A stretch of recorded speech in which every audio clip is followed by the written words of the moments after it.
bonsoir à toutes et tous et merci de nous rejoindre sur TV Fil 78 pour un nouveau numéro du 7-8 Société. La question du soir, quelle réponse apporter à la radicalisation liée à l'islam? Vous pouvez poser toutes vos questions et participer à l'émission via les réseaux sociaux sur notre Twitter, hashtag 7-8 Société. La radicalisation gagne du terrain dans le pays. Le département des Yvelines est particulièrement touché. Selon les chiffres donnés début février par le préfet des Yvelines, Serge Morvan, en 2015, 300 personnes ont été signalées et font l'objet d'une fiche S, la fameuse fiche S. Pour endiguer ce phénomène alarmant, de nombreux dispositifs ont été mis en place par l'État. Numéro vert, sites internet, cellules de suivi et autres. Sont-ils efficaces? Quelles sont les solutions proposées par les acteurs de terrain? Comment se fait la prévention en milieu carcéral? Quel rôle, enfin, jouent les mosquées et les associations musulmanes pour prévenir la radicalisation? Pour en débattre avec nous, nos invités, Habiba Belil, bonsoir. Bonsoir. Vous êtes coordinatrice du projet déradicalisation pour l'association Sans Mur. Merci d'avoir accepté notre invitation. Marie-Laure Segal et Samir Messiba, bonsoir à tous les deux. Vous êtes à l'origine du collectif Parole à cœur ouvert, un collectif né après les attentats de janvier 2015 pour notamment promouvoir le vivre ensemble à Trappes et alentour. Merci également d'avoir répondu à notre appel. Et enfin, Monsieur Abdelaziz El Jawari, vous êtes secrétaire général du CIMI. Le CIMI, c'est le Conseil des institutions musulmanes des Yvelines. Bonsoir. Bonsoir. Merci de votre invitation. Merci d'être venu. Alors, on va faire un premier tour de table sur ce terme, ce phénomène qu'on entend beaucoup, et l'augmentation des cas de radicalisation. Quel constat vous pouvez faire, vous, sur le terrain? Comment vous voyez ça concrètement? Comment ça se concrétise, cette montée de la radicalisation sur le terrain? Habiba Belil, peut-être Oui. pour commencer. Sur le terrain, on remarque une très grande confusion au niveau du terme, déjà, au niveau de la radicalisation. Qu'est-ce qu'on y met? Qu'est-ce qu'il y a derrière, en fait? On mange un peu tout, vous voulez dire? Oui, tout à fait. Les causes, le public concerné. En tout cas, nous, par rapport à l'association pour laquelle je travaille, on se rend compte que, par exemple, en milieu carcéral, les détenus sont rassemblés et, en fait, par rapport aux faits... Les faits qu'ils ont commis? Tout à fait. Par rapport aux faits qui ont été commis, certains ont été en Syrie, d'autres pas. Certains ont commis des atrocités, d'autres pas. Donc il y a quand même une échelle où, en fait, on se pose aussi la question, est-ce que c'est une bonne chose de les rassembler entre eux? Donc voilà. Il y a aussi la stigmatisation et l'amalgame entre détenus. Ça, c'est quelque chose que vous entendez également? Tout à fait. De grandes interrogations et d'angoisse au sujet de l'état d'urgence également. Et puis, effectivement, ce que vous disiez là tout à l'heure, de l'appréhension au sujet de la déchéance de la nationalité et des fiches S. Apparemment, on en recenserait 9000 en France. 9000 en France, effectivement, selon les derniers chiffres du ministère de l'Intérieur. On va continuer ce premier tour de table. Peut-être Abdelaziz Al-Jawari d'abord. Ensuite, on donnera la parole au collectif. Oui, bonsoir. Sur la question de la radicalisation, ma première remarque, c'est de dire que on a plusieurs couches de la société qui se radicalisent ces dernières années. Donc on le voit d'ailleurs dans la montée de tous les extrêmes. Il y a les extrêmes religieux, mais il y a aussi les extrêmes politiques. Donc je pense qu'on est en plein dans l'actualité de ce point de vue-là. On est dans une époque de l'extrême.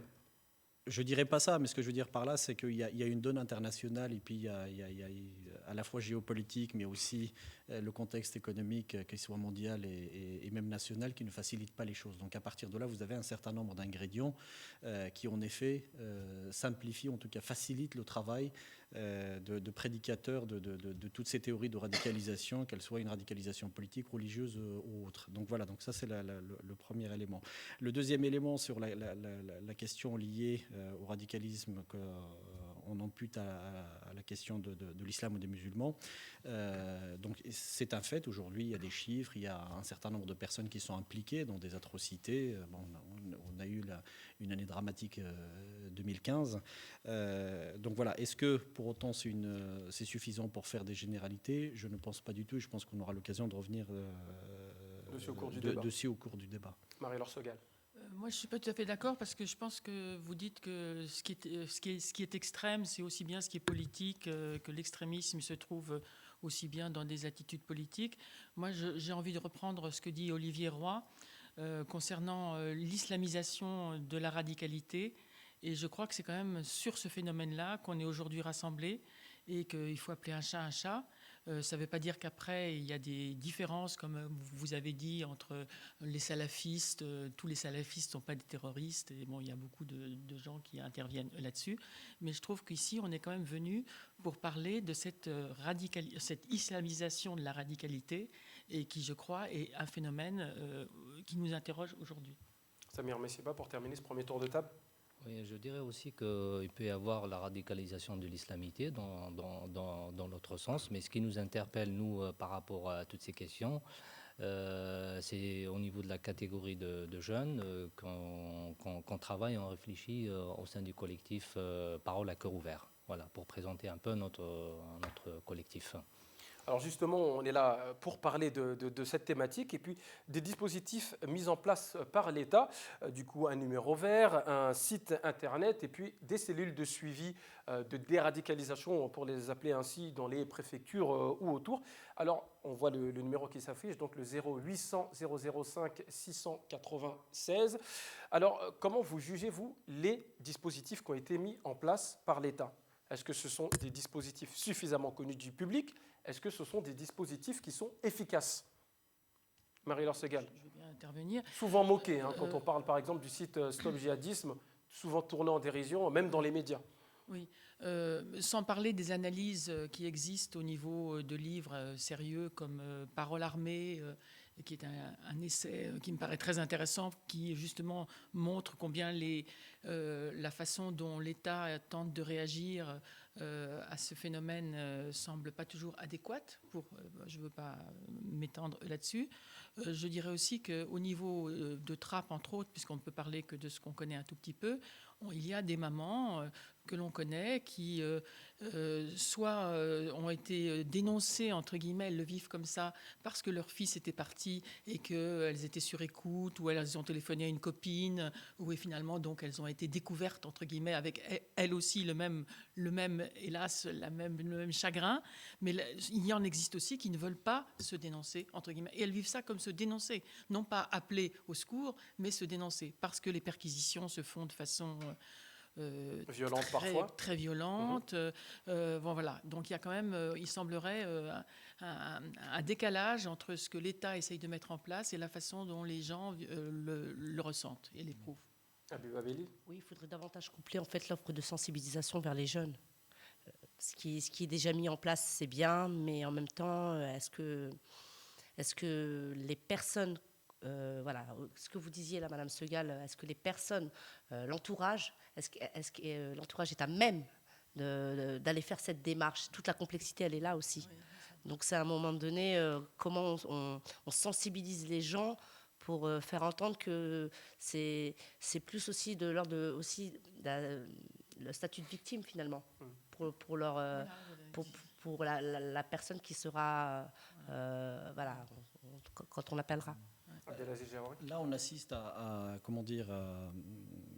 l'apparition d'un certain nombre de dispositifs, en effet, que ce soit au niveau du service de l'État, au niveau du ministère de la Justice, au niveau du parquet, et ainsi de suite. Donc là, je pense que globalement, on est au mode réaction, et c'est tout à fait normal quand on voit là encore l'atrocité des événements de 2015, donc c'est tout à fait compréhensible. Mais je pense qu'il faut un peu de temps et un peu de recul pour poser des vrais diagnostics et une méthodologie de travail, parce qu'il y a plein d'associations avec des professionnels qui s'installent et qui veulent travailler sur le sujet, et pourquoi pas.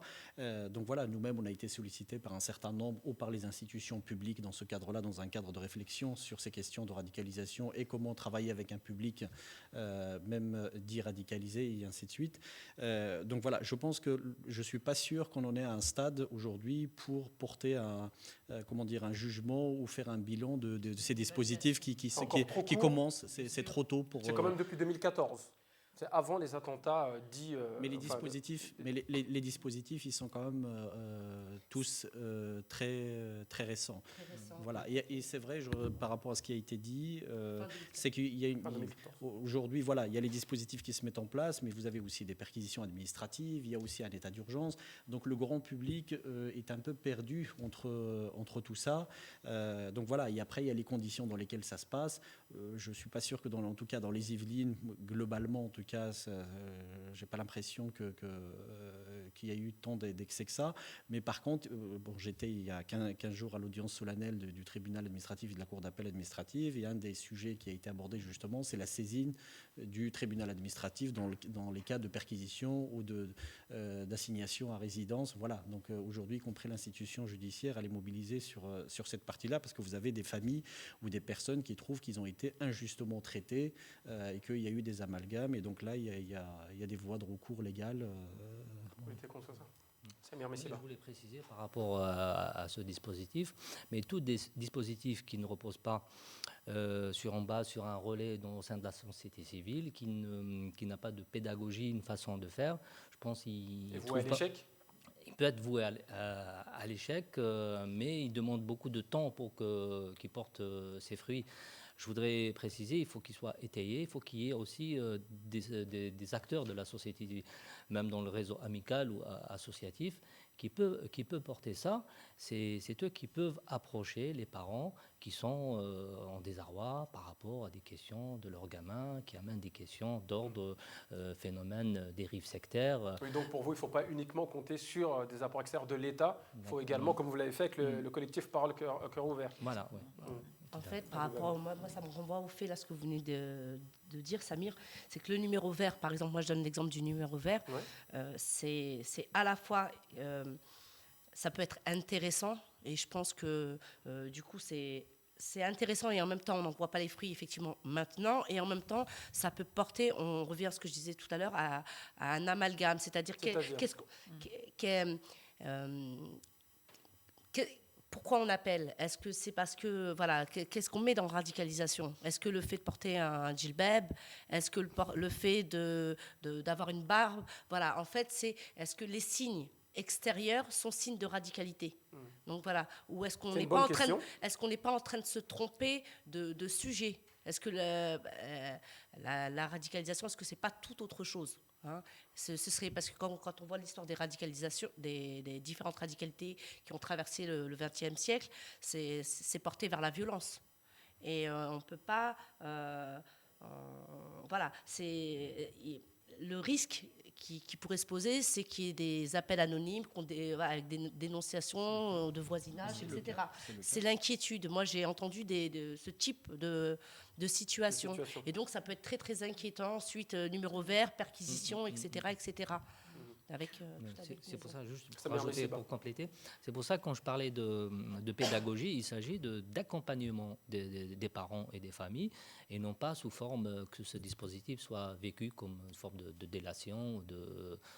Donc voilà, c'est beaucoup plus pour accompagner, rassurer les familles pour qu'ils aient la bonne information, que ce ne soit pas comme ça un appel, comme vous dites, c'est quoi ce numéro? Il y a beaucoup de numéros verts de toutes les façons. Bon, et du coup, il y a beaucoup de personnes qui contournent un petit peu ces dispositifs et qui vont, par exemple, vous avez été contacté, vous directement, par des personnes via le collectif Parole Cœur Ouvert. On a comme ça une mère qui est aux abois et qui nous a joints parce qu'elle voulait venir témoigner, on espère qu'on en aura d'autres, au sein du collectif pour justement se sentir moins seule, pour informer, enfin c'est sa forme de résilience. Et, pour préciser, c'est une maman dont la fille a failli partir. Et donc, je crois qu'elle est toujours aussi démunie, même si cette jeune n'est pas partie. Et on espère que ça fera venir d'autres mères qui, aujourd'hui, n'osent pas encore venir dans le collectif. On les connaît, elles peuvent nous parler de façon individuelle, mais elles n'osent pas encore venir témoigner au sein du collectif, pour vous montrer où on en est dans la difficulté d'établir un climat de confiance. Vraiment établir un climat de confiance. Alors justement, je vous coupe un petit instant, messieurs, dames. On est allé demander l'avis des Saint-Quentinois sur la question. On leur a demandé que faudrait-il faire, selon eux, pour lutter contre la radicalisation. On revient juste après en plateau pour vos réactions. Je pense qu'il faudrait éduquer dans les églises, dans les mosquées, dans les synagogues, les gens avec les vrais textes, les textes, je dirais, d'origine. sans y mettre son point de vue personnel pour servir ses propres intérêts. Je pense qu'avec l'école, on a un certain point de vue, soit on y adhère, soit on prend un point de vue autre que celui de ses parents, parce que souvent c'est l'éducation des parents qui se transpose aux enfants. Ça passe avant tout par l'éducation, je pense. Ce serait, c'est surtout des jeunes qui sont touchés et issus de un peu n'importe quelle famille, n'importe quel milieu. Donc ce qui serait bien justement, ce serait peut-être de faire plus prendre conscience des dangers aux jeunes. Peut-être des cours sur la religion, des choses comme ça pourrait peut-être aider un peu les jeunes à mieux comprendre, mieux concevoir ce que c'est l'islam. Et voilà, je pense que ce sera déjà un bon début. On dit que les armes tuent les terroristes, et on dit que l'éducation tue le terrorisme en fait. Il faudrait donner plus d'opportunités aux jeunes et leur donner un peu plus de... Comment je peux dire ça ? Faut les encadrer pour leur avenir, parce que quand tu laisses un jeune, tu vois, se faire toute la journée, excusez-moi du terme, mais quand on s'emmerde toute la journée, tu crois que la première chose qui va venir à l'esprit, c'est quoi ? C'est de faire des conneries. Mais si les jeunes, ils sont occupés, tu vois, ils ont un travail, ils ont un avenir, ou en tout cas, ils sentent qu'ils ont un avenir, sans leur faire sentir qu'ils sont capables de faire des choses, qu'ils sont capables de faire des grandes choses. Parce qu'on est tous capables de faire des choses, on a tous un cerveau, tu vois. Je pense que si vraiment on s'occupe de la jeunesse d'aujourd'hui, eh ben on fera un monde meilleur demain, Inch'Allah. Alors, éducation, école, parents, cours, religion, travail, avenir, c'est les mots-clés qui ressortent de ce micro-trottoir. En fait, si je Ah, peux bien, permettre, là, justement, on en parlait tout à l'heure, on parlait plutôt des conséquences. Et en effet, le vrai travail, il est de travailler sur les causes de cette radicalisation. Je pense que dans votre reportage, et ça a été repris à juste titre, les vraies questions sont plutôt d'ordre au niveau de l'éducation, sur la question sociale, sur la question de l'accès à l'emploi, les discriminations et ainsi de suite. Ça ne veut pas dire, là encore, que au nom de ces difficultés, on peut excuser ou justifier un passage à l'acte. C'est inexcusable, ça ne peut pas sous aucun prétexte. Mais ceci dit, il faut quand même travailler sur ce terreau-là. L'accès à la culture, c'est très important. Donc voilà, vraiment la dimension de la culture et de l'accès à un certain nombre de moyens et d'outils assez jeunes, et notamment au niveau de l'adolescence, tout cet encadrement, parce qu'à un certain âge, les jeunes veulent affirmer leur personnalité vis-à-vis de la cellule familiale, vis-à-vis de l'extérieur, vis-à-vis de l'autorité aussi.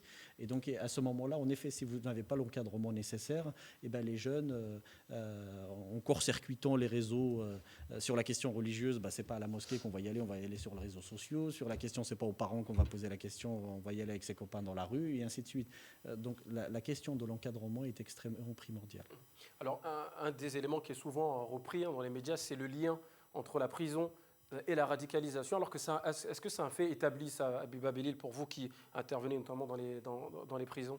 Oui, en fait, cette question soulève, en fait, ça amène une autre question. Est-ce que les jeunes se radicalisent-ils davantage en prison ? Alors, la prison, c'est quand même un lieu de souffrance, c'est un lieu aussi de désespoir. Donc voilà, c'est un peu le dernier palier pour la personne. Voilà, elle est arrivée un peu comme si elle était arrivée au bout du cheminement. Et à un moment donné, c'est... le besoin un peu de détenu a besoin de valorisation, donc d'être reconnu, de faire partie d'un groupe de pairs, PAIRS bien sûr, bien entendu. Et donc le fait voilà, ce qu'on constate, c'est qu'en prison, il y a un regain de religiosité. Ce regain de religiosité, il n'est pas en adéquation avec ce qui est proposé en prison. À la fois, il y a peu de salles de culte, peu de lieux de culte adaptés dans les prisons françaises. Très peu d'aumôniers musulmans également, comme on disait. Également, tout à fait. Et donc, il y a trop peu aussi également d'espaces de parole, notamment les espaces de parole qui sont liés à des sujets en lien avec la société civile, avec des gens de l'extérieur qui pourraient intervenir. Et nous, justement, voilà, après, l'association... Est-ce que vous allez essayer de mettre en place avec... Tout à fait, oui. Donc, il y a des solutions qui existent. Samir Messiba. Oui, je voulais rebondir sur la question de milieu carcéral. C'est vrai que nous, à l'extérieur... Pour vous, je précise, je ne l'ai pas dit en introduction, vous êtes éducateur spécialisé. Voilà. C'est votre métier. Tout à fait. Donc, nous, de l'extérieur, on connaît très peu le milieu carcéral, mais de ce qu'on entend, de ce que j'ai lu et donc ce que j'ai entendu, c'est dans un contexte pareil, quelqu'un qui est en prison, il y a quelque chose qui est un petit peu occulté à travers tous les intervenants, les questions d'ordre spirituel, existentiel. C'est à ce moment-là. Donc s'il n'y a pas un accompagnement, un soutien sur ces questions, elles peuvent être d'ordre philosophique aussi. S'il n'y a rien qui est étayé, il y a d'autres courants qui prennent en charge ça, qui donnent des réponses. Voilà. Sur cette question existentielle et spirituelle. Il y a pas que ça qui est survolé, je dirais, même en milieu carcéral. Il y a aussi la question de la réinsertion. Comment la réinsertion elle est travaillée. Quand on voit qu'un conseiller d'insertion et de probation a 120 dossiers à son actif, hein, les détenus sont des dossiers, et que finalement, les 3/4 des détenus, quand ils sortent, il n'y a pas de projet. Donc c'est aussi ça, qu'en est-il de la réinsertion et encore après plus quand on parle aussi de réadaptation à la société civile. Et donc généralement, effectivement, et ça rejoint en fait cette question. Ça rejoint aussi la question de finalement au niveau de l'aspect de l'individu, c'est-à-dire sa place dans la société, mais aussi en tant qu'individu, comment on fait à un moment donné pour qu'il fasse aussi un travail sur sa propre existence, hein, au-delà de sa place dans la société civile. Marie-Laure Sagal. Je crois qu'il y a aussi une réflexion à avoir sur la fameuse identité. Un des problèmes aujourd'hui, je pense, au niveau des jeunes, et des jeunes qui sont en prison aussi, c'est que... Alors disons-le clairement, des jeunes issus de l'immigration, si on parle d'identité. Oui, enfin, Plutôt. je dirais, oui, mais ça peut être aussi bien des Corses, ça peut être, moi j'élargirais. Surtout en ce moment. Non, mais voilà, Oui, j'élargirais délibérément en oui. ce moment. C'est-à-dire que quand l'identité l'emporte sur d'autres, ça devient un piège sur les questions sociales, ce que vous avez dit aussi. Je crois qu'à ce moment-là, la question de la citoyenneté paraît très artificielle, très secondaire. Et je crois que c'est un des problèmes, c'est que l'identité doit être mise à sa juste place et que la citoyenneté, mais pour que la citoyenneté soit vécue comme quelque chose d'attirant, encore faut-il que les problèmes de société, bon, en ce moment on discute, comme vous savez, du code du travail, c'est vrai que tout ce qui s'annonce, on a l'impression que ça va aller de pire en pire. Donc il y a de quoi s'inquiéter et je pense qu'on se réfugie dans les questions d'identité. L'identité devient un refuge. C'est un refuge. Alors justement, quelques petits chiffres hein, pour continuer, on va continuer à discuter encore un petit peu. Concernant la radicalisation, alors entre 2014 et 2015, donc d'avril 2014 à fin juin 2015, 2489 signalements de radicalisation sur 11 000 appels reçus donc à ce fameux numéro de téléphone qu'on a cité tout à l'heure. Et un chiffre qui va vous marquer dans les chiffres qui vont apparaître également à l'écran, c'est les 56% que vous voyez en bas de l'écran. Donc les radicalisés sont des personnes converties à l'islam pour 56% des cas. Voilà, il y a d'autres chiffres que vous pouvez découvrir, notamment concernant les mineurs, voilà, et puis les différences entre les garçons et les filles. Alors justement, Abdelaziz El-Jawari, 56% de convertis dans les personnes qui ont été signalées ou fichées comme radicalisées. Qu'est-ce que vous, en tant que CIMI, donc Conseil des institutions musulmanes des Yvelines, vous faites concrètement dans les mosquées, dans les associations, pour peut-être accueillir ces nouveaux convertis ou même plus largement les jeunes musulmans? En fait, globalement et au quotidien, nos institutions, que ce soit les mosquées et les salles de prière, comme vous le savez, accueillent quotidiennement un public qui est divers et varié. Et ces questions se posent ou peuvent se poser. On a aussi le cas de parents qui sont inquiets par rapport au comportement de leurs enfants ou qui pensent qu'ils se referment sur eux-mêmes. Donc parfois, on a reçu même des jeunes tout seuls ou parfois avec leurs parents qui se posent des questions, qui veulent comprendre. Et d'ailleurs, parfois, on a eu aussi des familles dont le fils ou la fille s'est converti à l'islam et que les parents ne sont pas du tout musulmans, qui ont fait la démarche, où on a été sollicité par les services de l'État ou des associations spécialisées sur ces sujets-là. Donc c'est un sujet qu'on rencontre assez régulièrement. Même si on dit que la radicalisation se fait en périphérie des mosquées, apparemment, sauf les mosquées qui sont définies vues comme extrémistes. Globalement, aujourd'hui, et d'ailleurs les chiffres du ministère de l'Intérieur sur les perquisitions, y compris qui ont été, il y a eu quelques mosquées qui ont été perquisitionnées en France et il y en a eu 2 dans les Yvelines.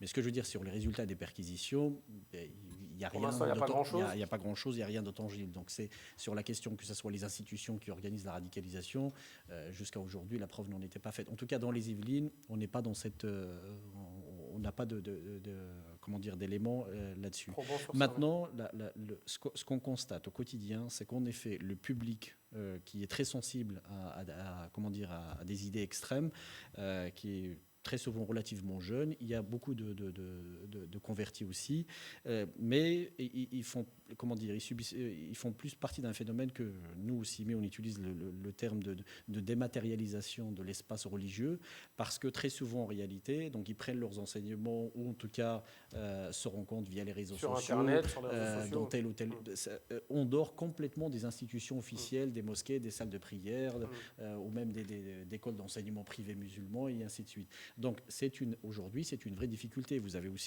pouvez avoir des associations sous couvert culturel qui font autre chose qui n'a rien à voir et qui sont dans le culturel. Donc on a un mélange de genres.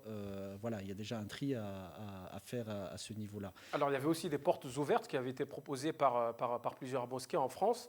On l'a organisé. Donc, ouais. Sur la question de la radicalisation, vous posez la question de l'action du CIMI. Tout à l'heure, on a parlé du milieu carcéral. Ce sera votre conclusion. Voilà. Tout à l'heure, on a parlé du milieu carcéral. Donc, en effet, nous, on travaille avec le SPIP qui nous avait sollicité pour travailler sur un programme sur la question de la déradicalisation. On travaille sur la question des aumôniers parce qu'il y a un manque très criant, en tout cas au niveau des Yvelines, sur la question d'aumôniers musulmans dans les prisons. Et ça pose beaucoup de questions qui ne sont pas simples à résoudre, à la fois en termes de formation, mais aussi en termes de statut, en termes d'un certain nombre de choses. On est en train d'y travailler. Et après, en effet, à destination du grand public, il y a eu les portes ouvertes de toutes les institutions, en tout cas, une bonne partie qui a été organisée, donc c'est quelque chose qui est en train d'institutionnaliser. Et puis, il y a tout un cycle d'interventions et de conférences, débats qui est lancé sur des thématiques de cet ordre pour traiter les sujets. Un mot de conclusion, Marie-Laure Segal? Rapidement. De conclusion surtout? Oui, surtout. C'est fini déjà. Carrément. Moi, je pense que je voudrais revenir sur le sens de notre collectif. En fait, il y a 15 ans, Samir et moi, on avait déjà monté ce collectif. Croyance et laïcité. Croyance et laïcité. Et aujourd'hui, il s'appelle Parole à cœur ouvert. C'est tout un programme. Et, donc, vous avez changé? Oui. Et en fait, moi, je dirais qu'aujourd'hui, la première urgence, c'est pas tant de convaincre, mais c'est de comprendre. Voilà. Donc, essayez de comprendre. Merci à tous les quatre d'avoir participé à ce débat. Ça va très vite. Donc, c'était passionnant, très intéressant. Vous pouvez retrouver cette émission sur le site de TVFil, www.tvfil.com. On se retrouve la semaine prochaine pour un nouveau numéro. Bonne soirée.